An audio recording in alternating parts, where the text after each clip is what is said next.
Hello दोस्त, नमस्ते, प्रणाम। मैं हूँ आपकी संगीत दुनिया 1984। देखिए हम लोग के स्टूडियो का लोकेशन देखिएगा, और लोकेशन बहुत अच्छा है। लोकेशन को देखते हुए हम लोग के गीत को सुनिएगा आप लोग, और कमेंट में बताइएगा कि हम लोग के स्टूडियो की गीत कैसी लगी।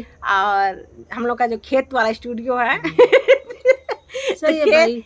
खेत का स्टूडियो का आनंद लेते हुए हम लोगों को गीत को सुनिएगा, और लोकेशन जरूर बताइएगा पीछे का कि हम लोग के सरसों का खेत जो है कैसा लगा।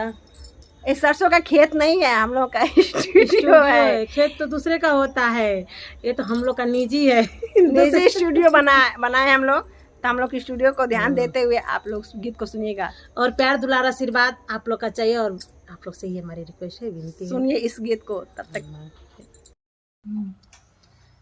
दिल लागल हमार, दिल लागल हमार भोला बरहवा से, दिल लागल हमार, दिल लागल हमार भोला जी बौरावा से, दिल लागल हमार, दिल लागल हमार भोला जी बौरावा से।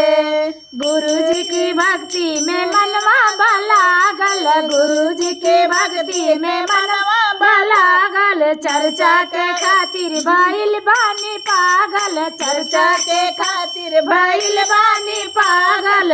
अरे लिपि अंगना दुआर, लिपि अंगना दुआर भोला जी बौरावा से, लिपि अंगना दुआर, लिपि अंगना दुआर भोला जी बौरावा से। दिल लागल हमार, दिल लागल हमार भोला जी बौरावा से, दिल लागल हमार, दिल लागल हमार भोला जी बौरावा से, दिल लागल हमार, दिल लागल हमार भोला जी बौरावा से।